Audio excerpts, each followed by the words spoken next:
O'zbekiston fuqarolari Turkiyada xavfsiz va tartibli ishlashiga ko'maklashish uchun mo'ljallangan safaroldi qo'llanmasiga xush kelibsiz. Ushbu safaroldi qo'llanmasi quyidagi modullarni o'z ichiga oladi. Birinchi modul sizning ishga yo'llanishingiz. Ikkinchi modul sizning ko'nikmalaringiz. Uchinchi modul sizning ish va mehnat sharoitlaringiz. To'rtinchi modul sizning safaringiz. Beshinchi modul Turkiya bilan tanishuv. Birinchi modul sizning ishga yo'llanishingiz.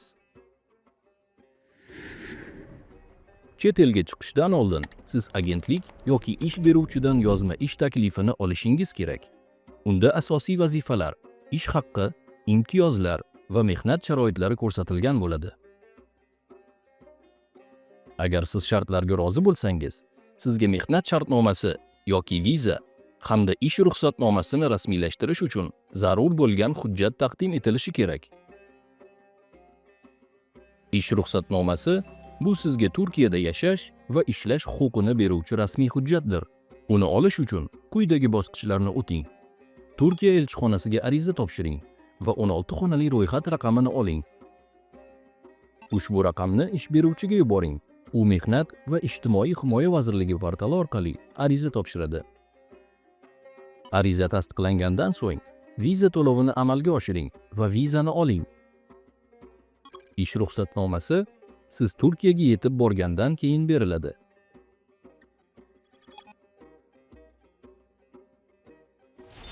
Ishga joylashtirishdagi firibgarlik. To'lov yoki shaxsiy ma'lumotlaringizni talab qiladigan soxta ish takliflariga ishonmang. Bu firibgarlik belgilari bo'lishi mumkin.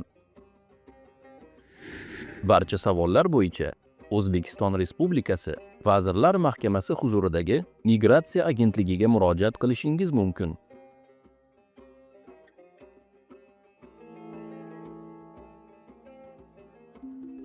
Ikkinchi modul sizning ko'nikmalaringiz.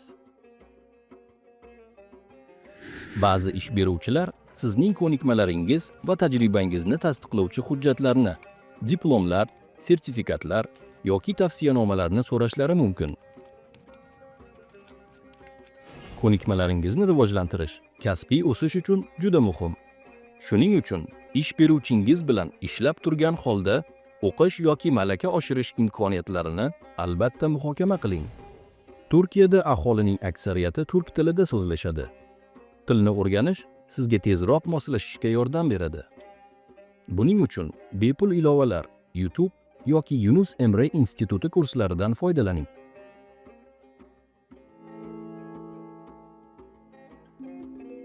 Uchinchi modul sizning ish va mehnat sharoitlaringiz. Sizning mehnat shartnomangiz ish sharoitlari va huquqlaringizni belgilaydi. Ish beruvchi ish boshlaganingizdan keyin 2 oy ichida asosiy ma'lumotlarni o'z ichiga olgan yozma hujjatni taqdim etishi shart. Unda quyidagilar ko'rsatilishi kerak: lavozim va majburiyatlar, ish haqqi, shartnomaning muddati, ish vaqti, ta'til va ishdan bo'shatish shartlari. Shartnoma almashtirish bu sizning haqiqiy shartnomangiz ish taklifingizdan farq qilgan holatdir. Ular mos kelishiga ishonch hosil qiling.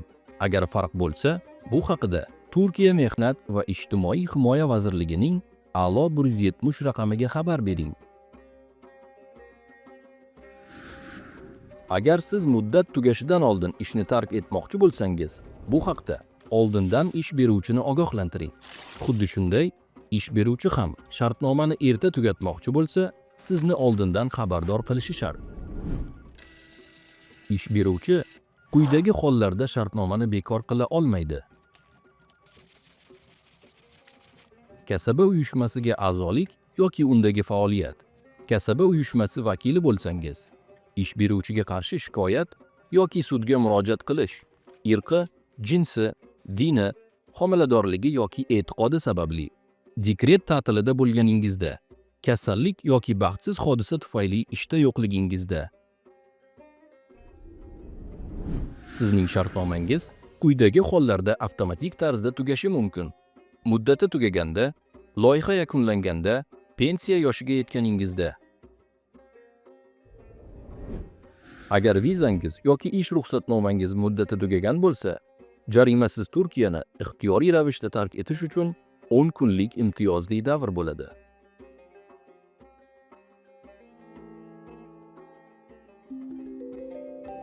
To'rtinchi modul. Sizning safaringiz. Safarga chiqishdan oldin o'z reysingiz haqidagi barcha ma'lumotlarni bilib oling. Aviakompaniya nomi, reys raqami, sana va vaqt, uchish va yetib borish aeroportlari, bagaj me'yori hamda sizni kutib oladigan shaxsning aloqa ma'lumotlari. Muhim hujjatlaringizni to'plang va ishonchli joyda saqlang. Ularning nusxalarini yoki aniq fotosuratlarini oling va ishonchli odamlarga bering. Tarjima ilovasini yuklab oling va kerakli tillarni offline rejimda ishlashi uchun o'rnating. Oilangiz bilan oldindan byudjet, favqulodda aloqa ma'lumotlari va siz yuboradigan pul qanday ishlatilishini kelishib oling. Turkiyadagi tanishlaringiz bilan bog'laning va o'z elchixonangizning telefon raqamini saqlab qo'ying. Qo'l yukida quyidagilarni olib kirish taqiqlanadi. 100 ml dan ortiq suyuqliklar, aerozol ballonchalar, o'tkir tig'li buyumlar, shuningdek, elektron qurilmalarda noqonuniy kontent. Bagajga topshiriladigan yuk ichida taqiqlangan buyumlar, portlovchi moddalar, giyohvandlik vositalari, ko'rsatmasiz dori-darmonlar, magnitli materiallar, tez yonuvchi suyuqliklar, qurol-yarog', zaharlar, tashqi akkumulyatorlar, powerbank, elektron sigaretalar va taqiqlangan oziq-ovqat mahsulotlari. Aeroportdagi asosiy qadamlar. Ro'yxatdan o'tish peshtaxtasida chemadaningizni topshiring va bortga chiqish talonini oling. Agar bagaj og'irligi me'yordan oshsa, qo'shimcha to'lovni amalga oshiring. So'ngra pasport nazoratidan o'ting.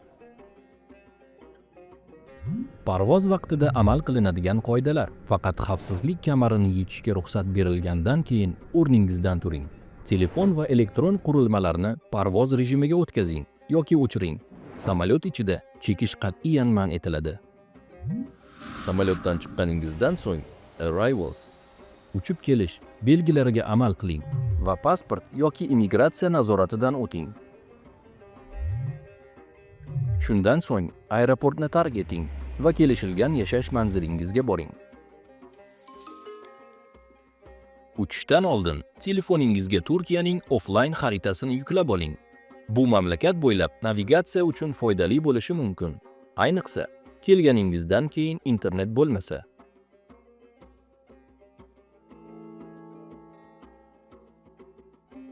Beshinchi modul. Turkiya bilan tanishuv. Rasmiy nomi Turkiya Respublikasi. U G'arbiy Osiyo va Janubiy Sharqiy Yevropa o'rtasida joylashgan mamlakatdir. Poytaxti Anqara. Turkiyada O'rta Yer dengizi iqlimi hukm suradi. 2024-yilda o'rtacha fasliy harorat quyidagicha bo'lgan. AFAD bu Turkiyada favqulodda vaziyatlar bo'yicha ogohlantirish, javob choralari va yordam ishlarini muvofiqlashtiruvchi tashkilotdir. Favqulodda holatlarda darhol 122 raqamiga qo'ng'iroq qiling. Vaqt farqi. O'zbekiston vaqti Turkiya vaqtiga nisbatan 2 soat oldinda. Pul birligi Turkiya lirasi. Aholining aksariyati islom diniga e'tiqod qiladi. Biroq xristianlik va iudaizmga ham e'tiqod qilinadi. Turkiyada barcha dinlarga hurmat bilan munosabatda bo'linadi va mamlakat bo'ylab turli ibodatxonalar mavjud. Siz rasmiy bayram kunlarida dam olish huquqiga egasiz. Quyida Turkiyaning milliy bayramlar ro'yxati keltirilgan.